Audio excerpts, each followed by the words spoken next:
What's up guys, this is Void of Dust Gaming, your channel for fresh Arena of Valor content, and as a new update has been introduced 2 days ago, I think now is the time to talk about all the changes, because most of you will have already installed everything or updated everything, so I think you might have just experienced some of the changes. There might be some question marks, but this video is here to answer all that questions. What has changed during the game? We're talking about battlefield adjustments, we're talking about hero adjustments, equipment adjustments, and what they have introduced to the game, which you might find confusing and which might be new in order to the previous version. So, to start off with everything, they have adjusted some of the wildling appearances. Wildlings, that's the term for the minions that are traversing or standing in the jungle. So first of all, they have introduced a new wildling, which is the hermit crab. So this is some kind of new wildling that's going to patrol a certain area. If you have ever played League of Legends, you know what this thing, the crab, is all about. It gives you some base gold. It's going to refresh from time to time, and it's going to be something that you can use to get more experience points, and as well as some additional gold if you ever stumble across it.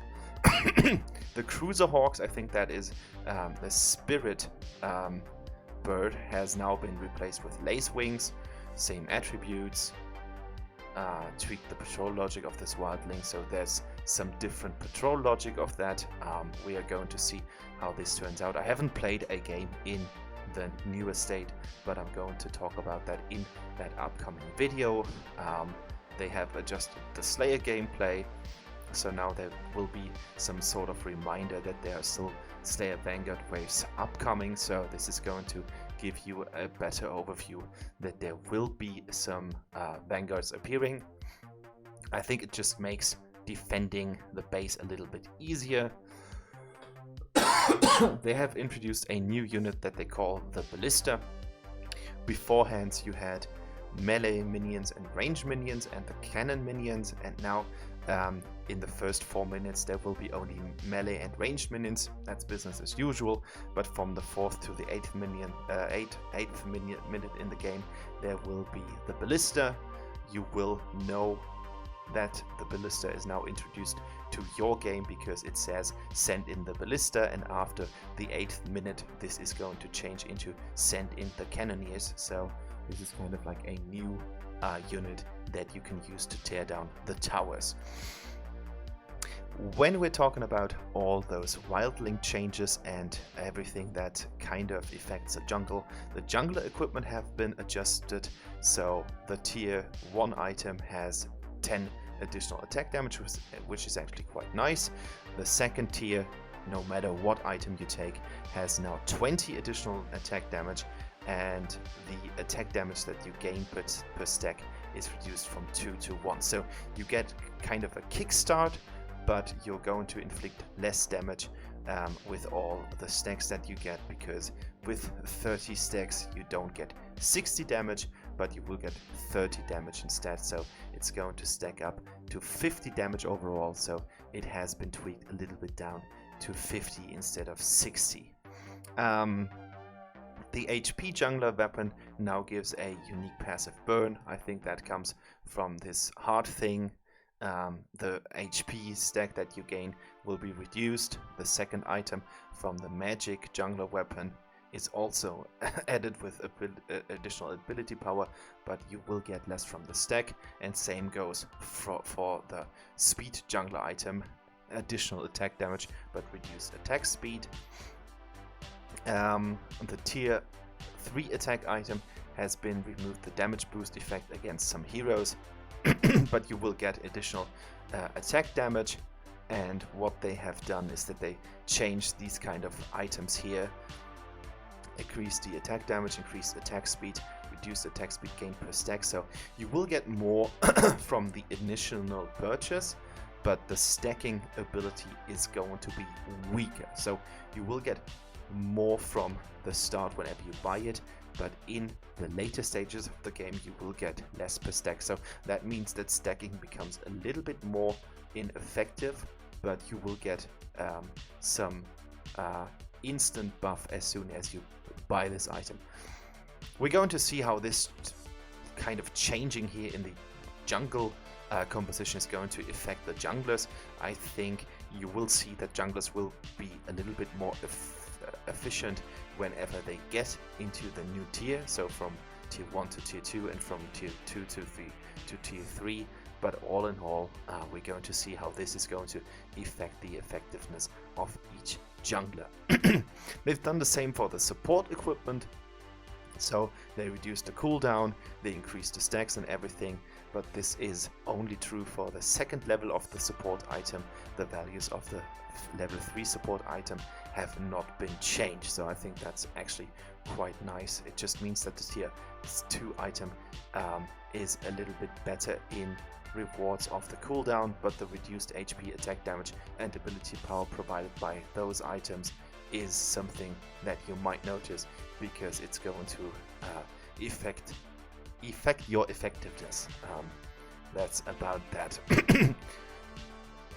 Next point on the list is the terrain and bush adjustments. You can find that on the official subreddit for Arena of Valor, so if you want to take a closer look on what has changed in terms of the terrain adjustments, you can click on all of that. It just seems, in my opinion, that they smoothened out all of those terrain features a little bit, making it a little bit more comprehensive.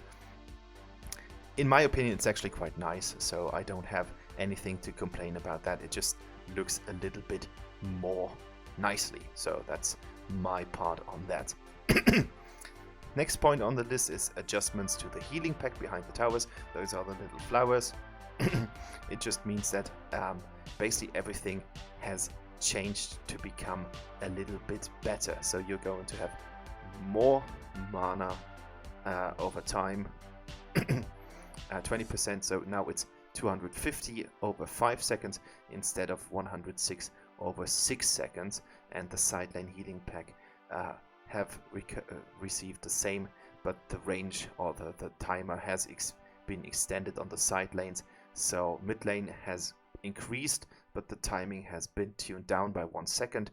But instead of that, the side lane healing packs have become a little bit more powerful, because now you get more health and the same mana in 5 seconds over time.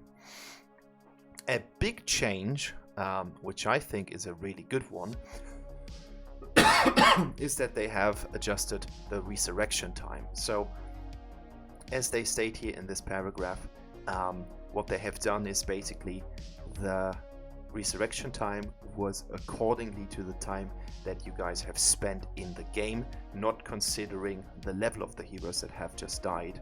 What they have done now, in short, higher level heroes will need to pay a higher price, because the higher your level, the longer the resurrection time will be. And I think that makes totally sense to avoid stomps, because now it just means that higher level heroes will have to wait a little bit longer before they can enter the game. In addition to that, you have faster resurrection in the early game. I think we can just put it like that, because it's just before the second minute of the game, which makes some early failures and some early mistakes a little bit less punishable. And then when we're going to the next big part, they have done some new experience improvement when it comes to all those in-game active signal improvements that you can click with the button that appears. So I think that most of the players don't use it at all, so I don't really see that point. Every single time I play a match, there's little communication, no one uses that, like little to no one. So yes, that's actually quite nice, because it's going to tell your team a little bit more about what's going on in the game. So if someone has been using flicker, if a lane is going to be covered by someone, if someone is attacking a certain tower. But most of the time this is not going to be used by anyone. So yeah, nice change, but actually it's not going to have a great impact, at least in the games that I've been playing. So you've got depth review improvements, you've got some some clarity improvements. So this is all hygiene in the game. increase the size of the warning area on the ground. So everything is a little bit more tweaked towards your experience on the battlefield, because you will get more information, control improvements, and all these kinds of things. If you ask me and my humble opinion, there is already so much information in this game that you can't grasp all of that. So giving you even more information, I think it's just causing an information overload, and I guess most of the players will not even notice that something has been changed. It goes, for example, for all those tower things, that the tower indicator is better whenever you're going to hit by a tower, because you just moved into tower range and you just drew tower aggro. So yeah, it's also nice, but I don't think it's going to change the game in any kind of major way. System improvements are important. This is like the third big part of the update. So rank improvements, you will get daily rewards for the first game, star protection, and all these sorts of things. The legend points have been improved. I mean, if you want to get a detailed information about that, just check it out, as I said, in the Reddit subsection, so you will know everything about it. But this is just some improvements that are going to hopefully change your experience that you have with the ranked matches right now. Team up, room adjustments, match found transition effects, blah blah blah blah blah blah blah blah blah. It's so much to read about it. It doesn't even matter. You got a skin wish system, so now you've got some kind of wish system that helps you to kind of discover if there is a special skin that might be on a sale. So you can put 20, I think it's 20 skins into your wish list, and every single time a new skin is released after the update and that skin is going to be reduced, you will get some notification about that. So that's nice for someone who wants to collect skins, or who wants to have a certain skin, but whatever. I think the most important part is the balance adjustment when it comes to respective heroes. So now we're talking about Taara. In the designer's perspective, only one of Taara's HP regen effects can take effect when her passive HP regen has been activated. So what they have been changing is her passive. So if Taara uses her skill to passively regenerate HP, the passive HP regen of the previous skill becomes invalid after the next skill is used. Taara uses her skill to passively regenerate HP. The passive HP regen of the previous skill is still valid after the next skill is used. So that just means that you are going to regen more HP overall, which I think is actually quite nice, because that is something that has put Taara a little bit back. Taara is all about tanking super amounts of damage and then regenerating it with her ultimate as well as her passive. Beforehand you could only use one of those effects. Now she can use both of them at the same time, because the previous skill is still valid. So it means that both of these HP regens are going to stack up. So that's about that. Thorne is pending. I don't even know what that means, if they have already put that into game, or if this is just some kind of designer perspective that they were thinking about to introduce. What they are going to tell you is that the blue bullet is actually quite powerful. So what they have changed is that now you are going to get less damage on the purple bullet. The green bullet range is a little bit tuned down from 3 to 6 meters to 2.4 to 4.5 meters. So this is going to be nerfed. The green bullet damage is also kind of tweaked. So with all these kind of changes, it's now only 0.8 AD for all targets and can only trigger critical hits against the main target. So this is going to be tuned down a little bit. Your S2 doesn't give you an additional range, which I think is actually quite bad. That was actually quite nice to have an additional range of 1.5 meters, and the purple bullet damage is going to be tweaked down by 25 AD in total of the max HP of the target. The green bullet range is a enhanced normal attack right now. The damage is tweaked down as well, and you will get a new mechanic: restores all energy immediately after use. If no bullets are fired, the previously recorded bullet sequence will be restored, which I think is actually quite nice in order of the gameplay. So that's fine. Xeniel is too strong, so they have buffed him a lot, and now they just decided that it was a little bit too much, so they have reduced the passive damage from 5% max HP to 3 to 6% max HP, increasing by 1% at those levels. That just means that you will have a slower start into the game. Your S1 shield is going to be a little bit worse from the initial state, so 440 now becomes 300, but you will get 1 point or 1 percentage point max HP in total, and the skill knock-up is going to be 0.5 seconds less long or shorter, so the knock-up is not going to be as crazy as that. Before I'm talking about the new hero, they have been tweaking some of the heroes when we are... Oh, where is it? When we are going down here, so hero rebalancing, Zenith, the passive, has been reduced from 12 to 5 stacks. I think that's actually quite crucial. Zenith was not one of the strongest heroes in the game by far.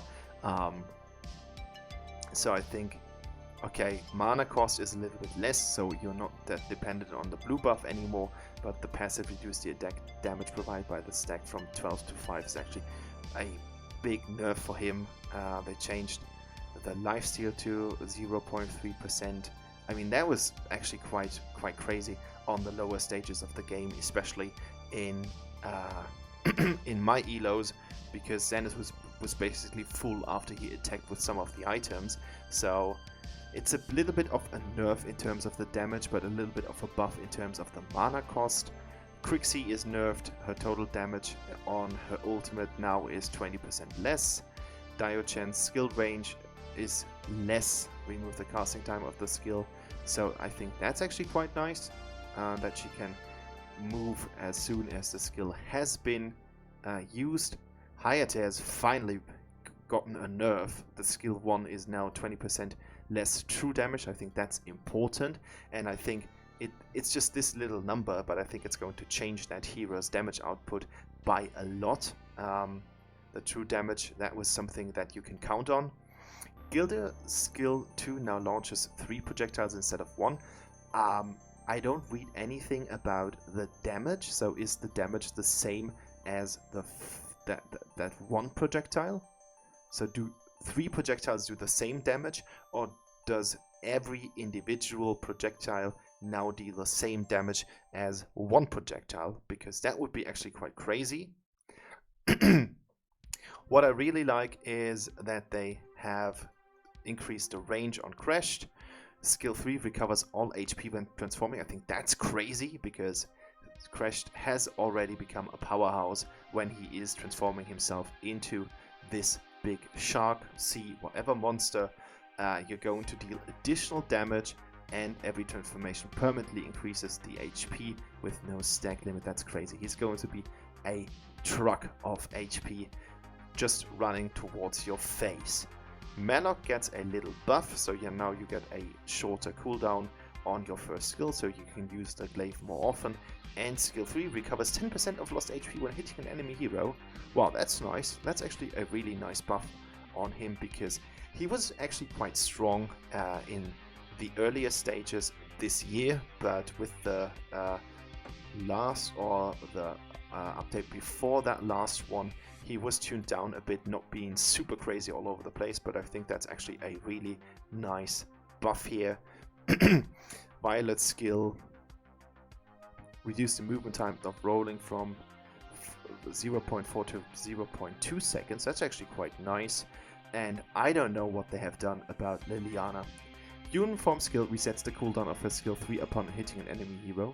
Fox form skill resets the cooldown of skill 3 upon hitting an enemy hero. Like, why? She was already super strong, so now you get shorter cooldowns, like no cooldown at all. Using the skill directly launches an orb without needing to hit an enemy hero first. What?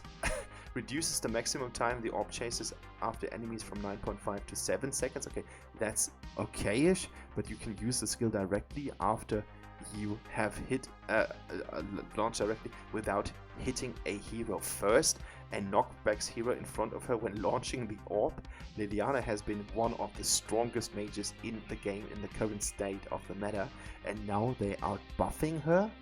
I think we're going to see a massive nerf on Liliana in the future, because this just makes her so much better, and I don't know why they did it, because she was a powerhouse before and now she becomes even stronger. I don't get it. And the last hero adjustment is that the rotation frequency now increases with the level of the skill. So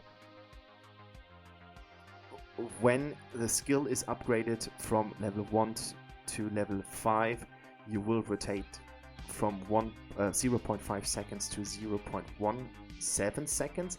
The problem is I don't know how the rotation is before that update. So was that 2 seconds? Because then that would just mean that he's going to receive a nerf. Was it 0.5 seconds before? That means that he's going to receive a buff. I don't have the numbers because I don't save skills before an update is introduced to the game, so I don't know anything about that, but that can mean a buff or a nerf depending on what the rotation sequence was before that was introduced to the game. There will be some graphic quality improvements as well. I'm not going to talk about that, and also some bug fixes and improvements. I just realized when I was entering today the game, in order to update everything, I just realized that I can't enter my codex page. I hope that the guys are going to change that a little bit. Returning mode Supremacy Blitz is there again with some additional tank heroes and some additional warriors and stuff like that. So I think that's actually quite cool, because that mode was actually quite popular, especially on YouTube. And now, last but not least, I want to talk about the new hero that has been entering the game, Teeri, Visage of Heart. She is a new marksman, which is actually quite nice because we needed new heroes, and she can dish out massive area damage. I haven't played her on the test server, and I haven't found her today in the game when the update has been introduced, so we're going to see if she has made her appearance in the game when you guys are watching this video. So let's find out what she's all about, because I didn't read that part before. When Teeri's normal attack or skill hits multiple enemies 3 times, her subsequent normal attacks deal additional damage for 3 seconds, and her next enhanced normal attack does not reduce her stored attacks for 3 seconds. Sounds nice. Like, if you are going to build some attack speed, I think you can actually use that in your favor to dish out tremendous amounts of damage if those attacks are enhanced. With her first skill, she's going to fire a bullet at targets within range. Each bullet deals damage and marks the target, slowing them for 1 second. So a slow is always quite nice. Depends if that is like on spot, so if that is like a skill shot that you're going to implement once, or if you've got some kind of cooldown or some kind of sequence where you can use it. But slowing enemies for 1 second gives you the opportunity to not use Forest Wander, which is actually quite nice. Her second skill is going to increase her movement speed and enhanced penetrating, whirling normal attacks. Flies on for a short distance after hitting each unit. Okay, so she's got some kind of inbuilt gap closer. If the hit target has been marked by skill 1, the mark will be transmitted to the units hit by the enhanced normal attack. Okay, so this just means that you've got some kind of inbuilt blitz blade that's going to hit enemies upon the enemy that has been inflicted by the mark. So this is going to kind of trigger a combo sequence depending on how short the cooldown of her is.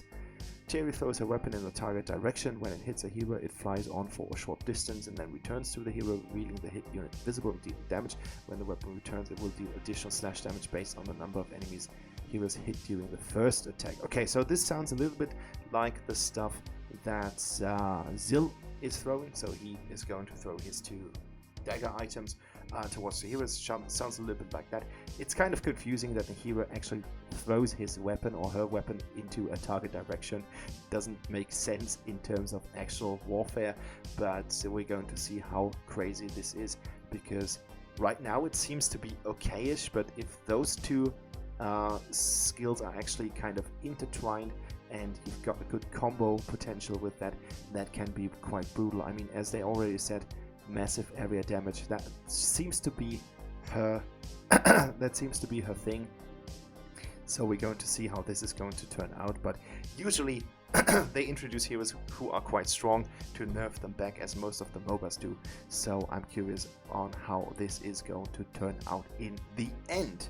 So guys, this was my video, 25 minutes. I think it was actually quite short for an update. I hope you guys have all the information that you need about the new changes to the game. If there's anything that you guys want to talk about, put it down in the comments below. I hope you guys have a better understanding on what has happened to the game, and I hope you have a great experience on the battlefield. If you like this kind of content, please give it a like and put a comment down below for the algorithm. And if you haven't subscribed to the channel and you find this kind of content interesting and informative, consider subscribing, because it helps me a lot. So thanks for watching, have a nice evening, and we are seeing each other on the battlefield soon. Bye bye.